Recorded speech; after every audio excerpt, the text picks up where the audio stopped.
ಇತ್ತೀಚೆಗೆ BMTC ಬಸ್ಗಳಿಗೆ ಬಲಿಯಾಗ್ತಿರುವಂಥವ್ರ ಸಂಖ್ಯೆ ಜಾಸ್ತಿ ಆಗಿದೆ. ಇವತ್ತು ಕೂಡ ಅಷ್ಟನ್ನೇ ಇಬ್ಬರು ಬಲಿಯಾಗಿದ್ದಾರೆ. BMTC ಬಸ್ಗೆ ಇಬ್ಬರು ಬಲಿಯಾಗಿದ್ದಾರೆ. ಯಾವ ಪರಿ ಒಂದು ಡಿಕ್ಕಿ ಹೊಡಿತು ಅಂತಂದರೆ ಇಬ್ಬರು ಸ್ಥಳದಲ್ಲೇ ಸಾವನ್ನಪ್ಪಿದ್ದಾರೆ. ಹನುಮಂತನಗರದ ಬಳಿ ನಡೆದಂಥ ಅಪಘಾತ ಇದು.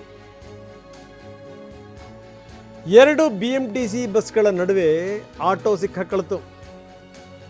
ಆಟೋ ಚಾಲಕ ಮತ್ತು ಪ್ರಯಾಣಿಕ ಸ್ಥಳದಲ್ಲೇ ಸ್ಪಾಟ್ ಡೆತ್. ನೋಡಿ, ನಾವು ತೋರಿಸ್ತಾ ಇದ್ದೀವಿ. ಈ ಆಟೋದಲ್ಲಿ ಇದ್ದಂಥವ್ರು ಬದುಕೋಕ್ಕೆ ಸಾಧ್ಯನಾ?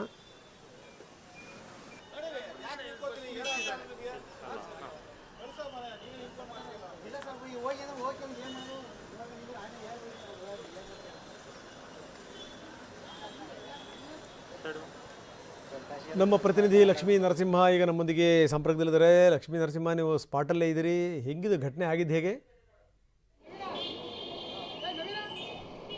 ರಂಗನಾಥ್, ಏನು ಬೆಂಗಳೂರಿನ ಗಿರಿನಗರ ಬಳಿ ಸೀತಾ ಸರ್ಕಲ್ನಿಂದ ಏನು ಹೊಸಕೆರೆ ಹಳ್ಳಿ ಕ್ರಾಸ್ವರೆಗೆ ಒಂದು ಭೀಕರ ಅಪಘಾತ ಸಂಭವಿಸಿದೆ. ನಾನೀಗ ಸದ್ಯಕ್ಕೆ ಘಟನಾ ಸ್ಥಳದಲ್ಲೇ ಇರೋದ್ರಿಂದ ನಮಗೆ ದೃಶ್ಯಾವಳಿಗಳನ್ನು ತೋರಿಸ್ತೀನಿ. ಆ ಒಂದು ಅಪಘಾತ ಎಷ್ಟು ಭೀಕರತೆಯಿಂದ ಕುಡಿತು ಅನ್ನೋದನ್ನ ನೀವೊಂದು ಈ ದೃಶ್ಯಾವಳಿ ನೋಡಿದ್ರೆ ಗಮನಿಸಬಹುದು. ಏನು ಈ ಆಟೋವನ್ನು ಗಮನಿಸಿದ್ರೆ ಗೊತ್ತಾಗುತ್ತೆ ಯಾವ ರೀತಿ ಅಪಘಾತ ಎಷ್ಟು ಭೀಕರತೆಗಿತ್ತು, ಯಾವ ರೀತಿ ಅದು ಇತ್ತು ಅನ್ನೋದನ್ನ ನೀವು ಗಮನಿಸಬಹುದು. ಏನು ಈ ಒಂದು ಸರ್ಕಲ್ ಏನಿದೆ ಬೆಂಗಳೂರಿನ ಗಿರಿನಗರ ಬಳಿ ಇರ್ತಕ್ಕಂಥ ಒಂದು ಸ್ಪಾಟು, ಏನು ಸೀತಾ ಸರ್ಕಲ್ ಇಂದ ಹೊಸಕೆರೆ ಹಳ್ಳಿ ಕ್ರಾಸ್ ವರೆಗೆ ಇರ್ತಕ್ಕಂಥ ಈ ಒಂದು ಮಾರ್ಗದಲ್ಲಿ ಈ ಒಂದು ಘಟನೆ ಸಂಭವಿಸತಕ್ಕಂಥದ್ದು. ಏನು ಮಧ್ಯಾಹ್ನ ಸುಮಾರು 12:45 ಸುಮಾರಿಗೆ ಈ ಒಂದು ಘಟನೆ ಸಂಭವಿಸಿದೆ ಅಂತ ಹೇಳಿ ಇಲ್ಲಿ ಇರ್ತಕ್ಕಂಥ ಸ್ಥಳೀಯರು ಮಾಹಿತಿಯನ್ನು ಕೊಡ್ತಾ ಇದ್ದಾರೆ. ಏನು BMTC ಬಸ್ನ ಹಿಂದ್ಗಡೆ ಸಂಚಾರ ಮಾಡ್ತಾ ಇದ್ದಂಥ ಆಟೋಗೆ ಅದರ ಹಿಂಬದಿ ಬಂದಂತ ಒಂದು BMTC ಬಸ್ ಏಕಾಏಕಿ ಬಂದು ಗುದ್ದಿದ ಪರಿಣಾಮ ಈ ರೀತಿ ಒಂದು ಭೀಕರ ಅಪಘಾತ ಸಂಭವಿಸಿದೆ ಅಂತ ಹೇಳಿ ಇರ್ತಕ್ಕಂಥ ಟ್ರಾಫಿಕ್ ಪೊಲೀಸರು ಮಾಹಿತಿಯನ್ನು ಕೊಡ್ತಾ ಇದ್ದಾರೆ. ಘಟನೆಯ ಪರಿಣಾಮ ಆಟೋದಲ್ಲಿದ್ದಂತಹ ಚಾಲಕ ಹಾಗೂ ವೃದ್ಧ ಏನು ಪ್ರಯಾಣಿಕ ಇದ್ರು, ಇಬ್ಬರು ಕೂಡ ಸ್ಥಳದಲ್ಲೇ ಸಾವನ್ನಪ್ಪಿದ್ದಾರೆ ಅಂತಕ್ಕಂಥ ಮಾಹಿತಿ ಕೂಡ ಲಭ್ಯವಾಗಿದೆ. ಈಗಾಗಲೇ ಕೂಡ ಶವಗಳನ್ನ ಸ್ಥಳೀಯ ಆಸ್ಪತ್ರೆಗೆ ಸಾಗಾಟ ಮಾಡಲಾಗಿದೆ ಅಂತ ಕೂಡ ಮಾಹಿತಿ ಲಭ್ಯವಾಗ್ತದೆ. ಹೀಗಾಗಿ ಈಗಾಗಲೇ ಸಾಕಷ್ಟು ಜನ ಕೂಡ ಬರ್ತಾ ಇದ್ದಾರೆ.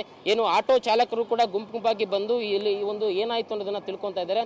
ಅದಲ್ಲದೆ ಏನು ಆ ವೃದ್ಧ ತೀರ್ಕೊಂಡ್ರು, ಸ್ಥಳದಲ್ಲೇ ಸಾವನ್ನಪ್ಪಿದ ಅವರ ಸಂಬಂಧಿಕರು ಕೂಡ ಬಂದು ಇಲ್ಲಿ ಆ ಒಂದು ಸ್ಥಳವನ್ನ ವೀಕ್ಷಣೆ ಮಾಡ್ತಾ ಇದ್ದಾರೆ. ಪೊಲೀಸರು ಕೂಡ ಈಗಾಗಲೇ ಏನು ಘಟನಾ ಸ್ಥಳದಲ್ಲಿ ಟ್ರಾಫಿಕ್ ಆಗದ ರೀತಿ ಒಂದು ರೀತಿ ಮುನ್ನೆಚ್ಚರಿಕೆಯನ್ನು ವಹಿಸಿದ್ದಾರೆ. ಆಟೋವನ್ನ ಬದಿಗೆ ಸರಿಸಿ ಯಾವುದೇ ರೀತಿ ಟ್ರಾಫಿಕ್ಗೆ ಸಮಸ್ಯೆ ಆಗದಂತೆ ಈಗಾಗಲೇ ಕೂಡ ಜಾಗರೂಕತೆಯನ್ನು ವಹಿಸಿದ್ದಾರೆ.